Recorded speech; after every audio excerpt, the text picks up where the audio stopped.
habla el pastor Jaime González y también soy psicólogo y doy gracias a Dios por esta linda oportunidad de poder hablarte, de poder continuar con esta serie acerca de los patrones generacionales.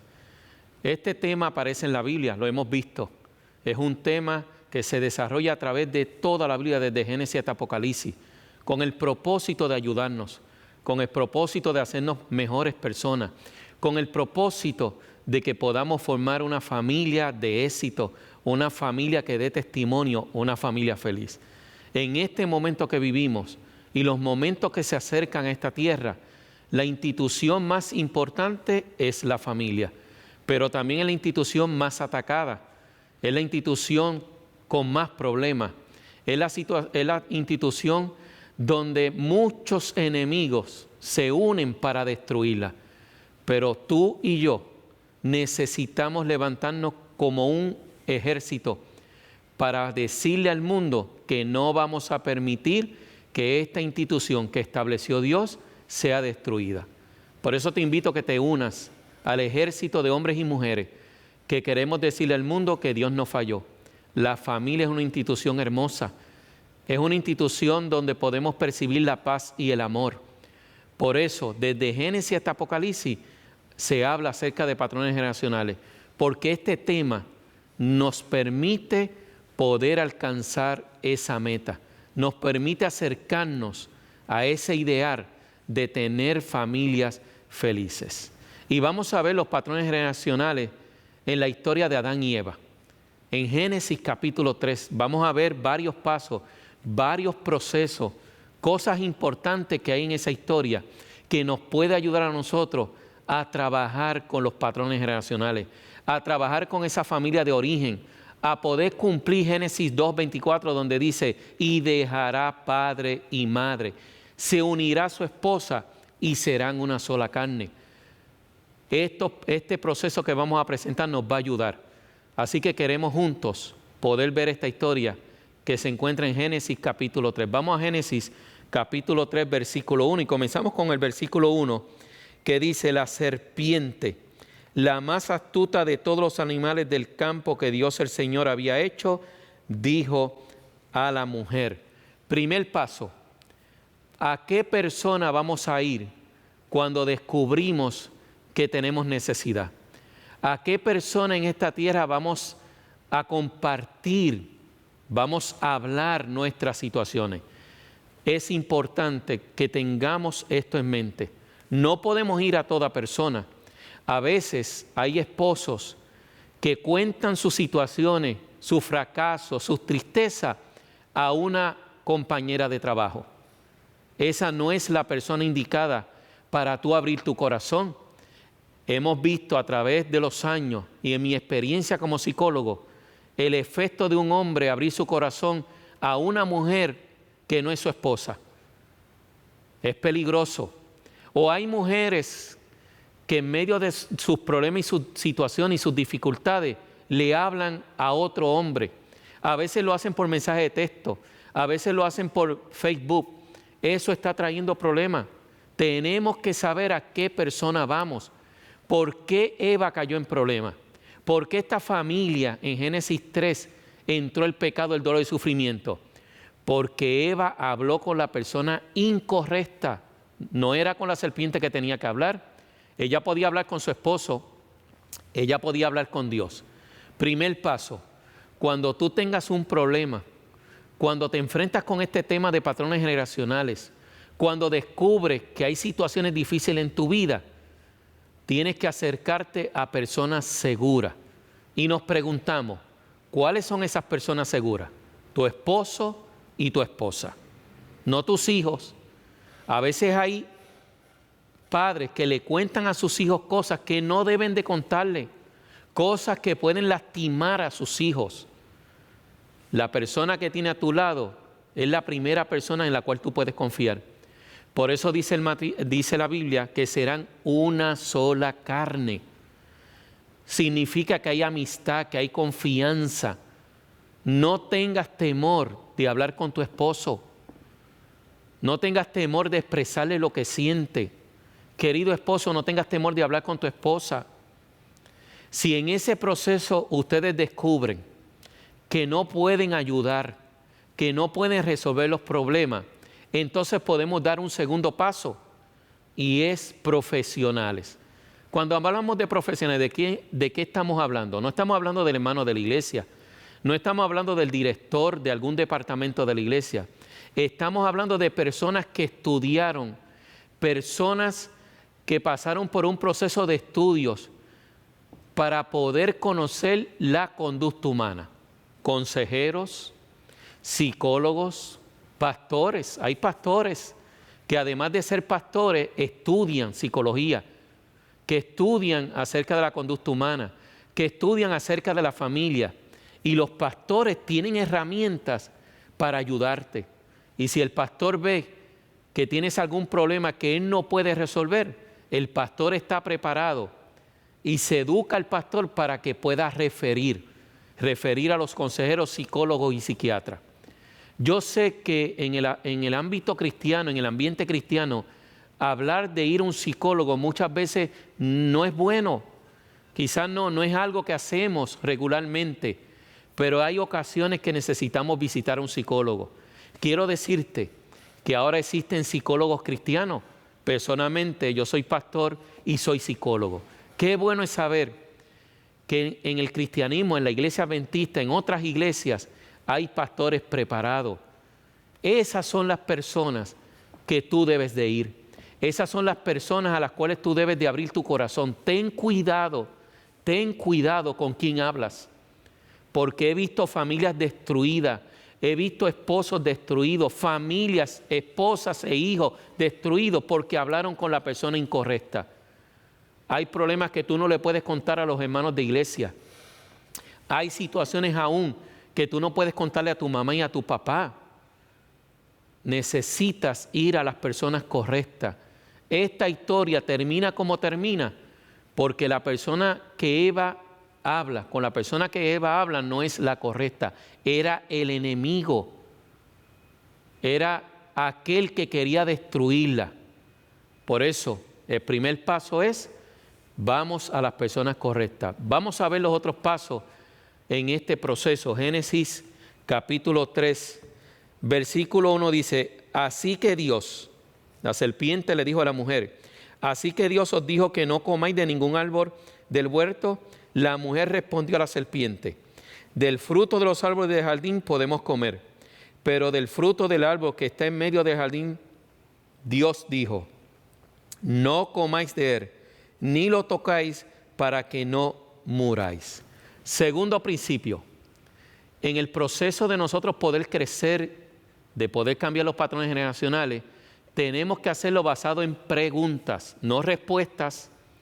¿Por qué no cambiamos? ¿Por qué muchas familias no cambian? Porque su conversación está basada en respuestas. Yo escucho y estoy pensando en qué voy a contestar. Mi esposo me está hablando, mi esposa me está hablando, no le estoy tomando atención, solamente la estoy escuchando para decirle lo que tiene que hacer, para decirle que hizo mal. No, ese no es el método. El método correcto para lograr un proceso efectivo, para lograr cambios de conducta, para lograr que esa persona pueda vencer esa situación, es basado en preguntas. Por ejemplo, ¿cómo estás? ¿Cómo te sientes? ¿Por qué lloras? ¿Qué estás pensando? ¿Lo que me estás diciendo es esto? ¿Estoy entendiendo bien? Explícame de forma más amplia lo que me quieres decir. Ayúdame a entenderte. Ese proceso es el proceso que bendice. Es el proceso que yo uso para ayudar a las parejas a establecer una comunicación correcta, para que ellos dos mismos puedan ayudarse. Porque no siempre tenemos la oportunidad de poder ir a un consejero, no siempre tenemos la oportunidad de ir a un pastor, a un psicólogo. Pero si tienes las herramientas, puedes ayudar. Tú como esposo puedes ayudar a tu esposa y tu mujer puedes ayudar a tu esposo basado en preguntas. Si él llega del trabajo, ¿cómo te fue? Si la esposa pasó un día difícil, cuéntame, háblame, quiero escucharte. Y mientras usted escucha a la persona, no va a pensar en respuesta, va a pensar en preguntas. Su esposa está hablando y en un momento dado ella dice, es que cuando pasó eso, yo me sentí muy triste. No dé una respuesta, no le dé solución al problema, haga una pregunta. Cuando me hablas que estabas triste, ¿qué me estás diciendo? Quiero saber más. Este proceso de pregunta es el que usamos nosotros, los profesionales, en el proceso de terapia. Preguntamos, escuchamos. Preguntamos y escuchamos. No damos respuesta, no damos soluciones. Es una conversación donde juntos vamos a entender, donde juntos vamos a ver las diferentes soluciones que tenemos. Ese principio que aparece en Génesis, por eso el enemigo lo usó muy sabiamente. Él usó el principio de pregunta para lograr un objetivo. ¿Quieres lograr un objetivo en la vida de alguna persona? Trabájalo en preguntas. Si preguntamos, las personas van a estar más dispuestas a abrir su corazón. Si damos respuesta y solución, las personas no van a hablar con nosotros. Tercer principio que aparece en esos versículos. Cuando el enemigo preguntó basado en la mentira. Cuando Eva responde en la verdad. Si queremos tener un proceso efectivo, no podemos hacerlo a través de las mentiras. No solamente que las personas nos puedan mentir, sino que nosotros mismos a veces, cuando meditamos, cuando pensamos, cuando nos confrontamos con nosotros mismos, lo hacemos basado en mentiras. Por ejemplo, sabes que eres fuerte. Entonces tú te dices a ti mismo, yo no soy fuerte, mi esposa no tiene razón, mi esposa no está diciendo la verdad. Estás basando el proceso basado en mentira, no en verdad. Te dicen a ti, mujer, estás peleando. Entonces tú te sientas a mentir y dices, no, yo no peleo. O comienzas a decir, yo peleo porque él me hace pelear. Si él no fuera así, yo no peleo. Ese proceso está basado en mentira. El proceso tiene que estar basado en la verdad. Que tú reconozcas, soy fuerte. Es verdad, soy fuerte. Que tú puedas decir como mujer, sí, yo peleo. No justifiques las conductas. Cuando justificamos una conducta incorrecta, lo que estamos haciendo es apoyar esa conducta y la vamos a seguir haciendo. Entonces es importante que todo proceso que nosotros realicemos basado en la conducta humana, basado en los patrones generacionales, sea un proceso basado en la verdad. Por eso es importante ir a los profesionales, por eso es importante ir a personas que saben estos procesos, porque esos procesos los vamos a hacer basados en la verdad. ¿Por qué es importante esto? Porque es importante entender que no podemos basar los procesos en mentiras, en cosas que no son reales, en cosas que no son verdad, que no quiero confrontarlo, que estoy diciendo algo que no es real. ¿Por qué? Porque estamos hablando de vidas. En un proceso de terapia, tu vida está en juego. Es importante entender esto. En un proceso de terapia estamos hablando de una familia, estamos hablando de cosas importantes, estamos hablando de valor, de seres humanos. No podemos jugar con eso. Si una persona viene a ti buscando ayuda, básate en la verdad, dile, yo no soy la persona indicada, yo no soy un profesional, yo no sé cómo ayudarte. Lo que vamos a hacer es, vamos a buscar la persona correcta. Eso es lo mejor que tú puedes hacer. Pero hay personas que piensan que pueden hacerlo todo, que pueden ayudar en todos los casos, que pueden resolver todas las situaciones. No. Me acuerdo en una ocasión cuando estaba comenzando el ministerio, estaba estudiando en el Antillian, estábamos visitando un barrio en Puerto Rico y allí nos encontramos una persona que estaba temblando. Cuando hablaba con nosotros estaba en depresión. La esposa nos dice, lleva días en depresión, fumando. Y nosotros le dijimos, lo que usted necesita es estudiar la fe de Jesús. Vamos a estudiar la Biblia y usted verá que toda esa situación se va a ir. Comenzamos a estudiar, pasaron varias semanas. Cuando llegamos a la 4ª semana, la esposa nos recibe afuera y nos dice, ya no tienen que venir a estudiar la fe de Jesús. Nosotros pensábamos que ya él no quería, que ya él no quería seguir estudiando, pero la esposa nos dijo algo muy triste. Anoche mi esposo se quitó la vida. Ahora que he estudiado, ahora que tengo una maestría en psicología y miro hacia atrás, comprendo que nosotros no éramos las personas indicadas para ayudarle. ¿Qué es lo que teníamos que hacer en ese momento? Referir a esa persona a un profesional. Ahora cuando yo brego con esos casos, lo brego de manera diferente. Ahora he podido salvar vidas en situaciones como esas, porque ahora tengo el conocimiento. Si no tienes el conocimiento, no te aventures a ayudar a una persona, porque te vas a afectar tú y vas a afectar a esa persona. Necesitamos basar los procesos en verdad. Necesitamos ir a las personas correctas y necesitamos hacer preguntas.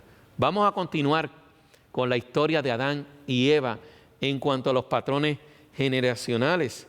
Dice el versículo 6 de Génesis capítulo 3. Cuando la mujer vio que el árbol era bueno para comer, agradable a los ojos y codiciable para alcanzar sabiduría, tomó de su fruto y comió. Y también dio a su esposo, que comió igual que ella.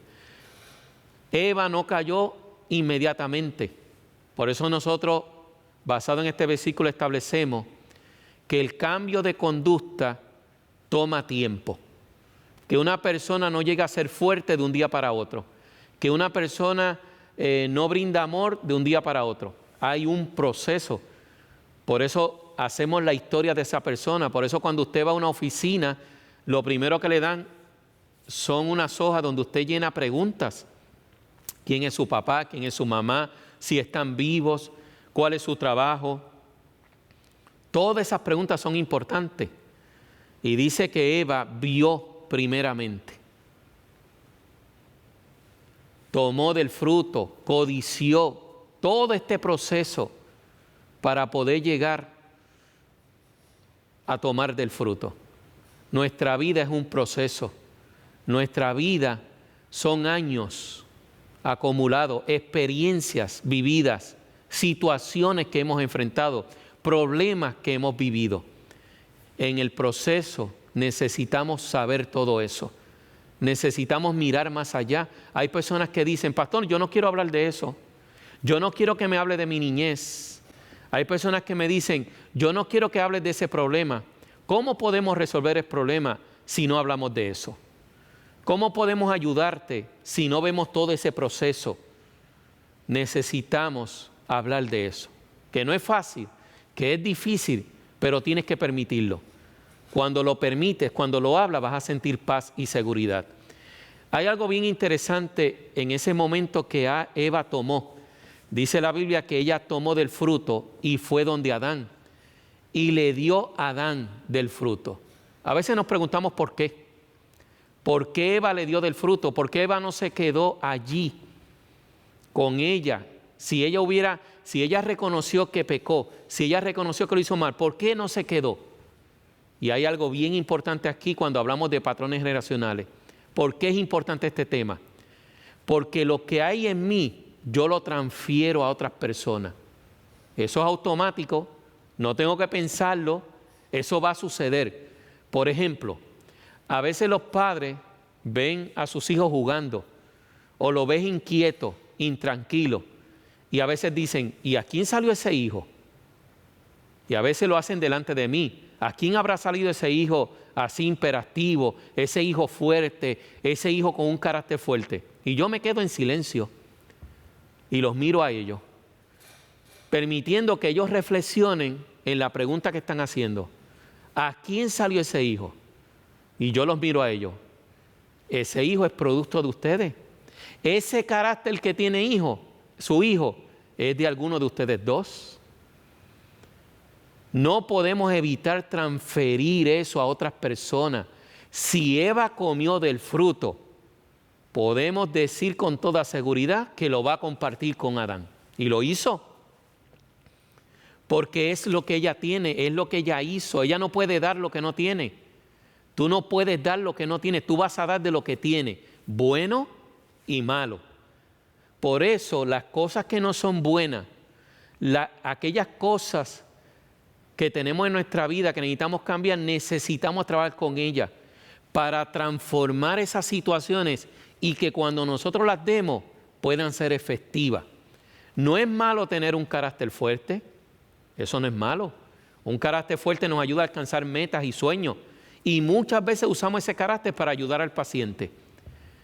Pero si no trabajas, si no haces un balance en ese carácter, si no lo llevas a un punto medio, ese carácter va a afectar a tu esposa y a tus hijos. Por eso es importante que nosotros trabajemos con los patrones generacionales, porque vamos a transferir. Cuando estamos molestos y le damos a nuestros hijos, es una situación personal de nosotros. Pero esa molestia y la manera que disciplinamos afecta a nuestros hijos. Por eso es importante hacer un balance, porque tú no puedes decir, no, pastor, ese carácter fuerte es mío, mis hijos no tienen que ver con eso. No puedes decir eso, porque inconscientemente, automáticamente eso se va a transferir. Se transfiere lo bueno y lo malo, se transfiere lo positivo y lo negativo.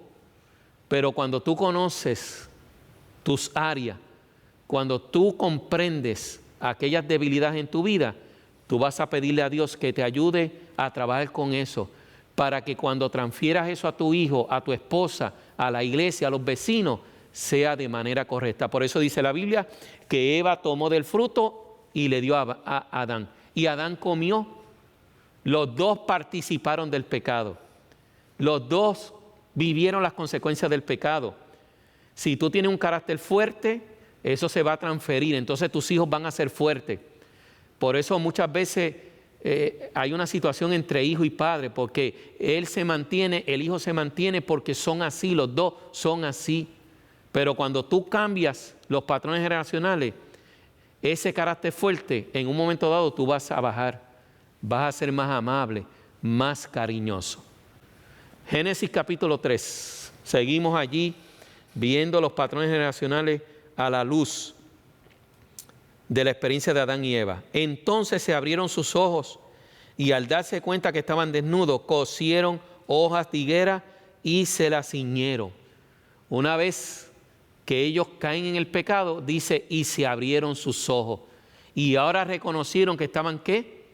Desnudos. Al principio, ellos no se sentían mal de estar desnudos, pero ahora después del pecado, sí. Algo bien importante en el proceso de la familia que nosotros necesitamos hacer es poder ver y poder expresar nuestros sentimientos. No tengamos miedo de que nuestra esposa y nuestro esposo pueda descubrir, pueda saber quiénes realmente somos nosotros. Porque después del pecado lo que hacemos es cubrirnos, mostramos lo que no somos a las personas. Pero en nuestro hogar necesitamos abrir nuestro corazón, necesitamos quitar nuestra ropa y que pueda ver nuestra esposa, nuestro esposo, nuestros hijos, quién realmente somos. Una de las cosas que los hijos necesitan y que los hijos agradecen es ver a papi como realmente es. No es un Superman, no es una persona que no tiene defectos. Y hay padres que presentan eso, no, yo no tengo defecto, yo puedo con todo, yo no fallo. Ese estilo de padre afecta a los hijos. Los hijos lo que necesitan ver es que papi es un ser humano, que papi a veces dice cosas que no tiene que decir, que a veces papi falla, que a veces papi hace lo incorrecto, que papi pide perdón. Cuando un padre pide perdón, salva a sus hijos. Quizás tus hijos están lejos de la iglesia. Quizás tus hijos no quieren volver a la iglesia. Y tú te preguntas, ¿qué puedo hacer para que mis hijos vuelvan a la iglesia? Míralo a los ojos, invítalo a algún lugar y míralo a los ojos y dile, hijo, perdóname. Perdóname porque fallé. Perdóname porque no hice las cosas como tenía que hacerlas. Perdóname porque no te di todo lo que tú necesitabas. Si haces eso, tu hijo va a ser rescatado. Dice Génesis capítulo 3, versículo 7 en adelante. Y el versículo 9, pero Dios el Señor llamó al hombre y le dijo, ¿dónde estás? Una pregunta sumamente importante en el proceso de patrones generacionales. ¿Dónde estás? ¿Dónde estás? ¿Es donde tú quisieras estar? ¿Dónde estás tu familia? ¿Es donde tú quisieras estar? Esta pregunta nos ayuda a poder seguir hacia adelante. ¿Dónde estamos? ¿Dónde estoy como esposo, como padre, como hijo? ¿Dónde está mi familia?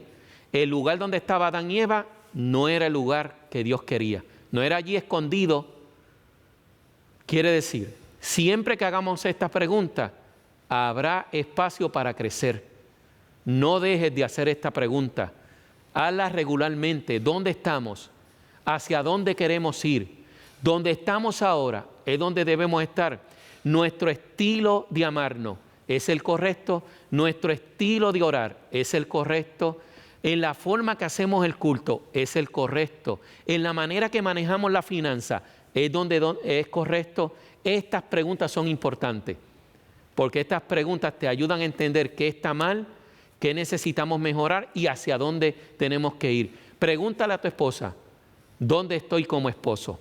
No tengas miedo. Esposa, pregúntale a tu esposo, ¿dónde estoy como mujer? Y dice allí Génesis 3, versículo 10. Y Adán respondió, te oí andar por el jardín y tuve miedo, porque estaba desnudo y me escondí. Dios le dijo, ¿quién te enseñó que estabas desnudo? ¿Has comido del árbol que te prohibí que no comieses? Una de las cosas que experimentó Adán fue el miedo. Una de las cosas que tenemos que pedirle a Dios que quite de nuestra vida es el miedo. El miedo no nos permite crecer. El miedo no nos permite resolver el pasado. El miedo no nos permite enfrentarnos con la realidad. Por eso la Biblia dice, no temas, querido hijo, que yo estoy contigo. No desmayes, que yo soy tu Dios que te fortalezco. Siempre te ayudaré y siempre te sustentaré con la diestra de mi justicia. No tengas temor. Tú puedes vencer, tú puedes ser diferente, ustedes lo pueden lograr. Por eso hay esperanza para la familia, porque Dios quita el temor y te invito para que sigas hacia adelante.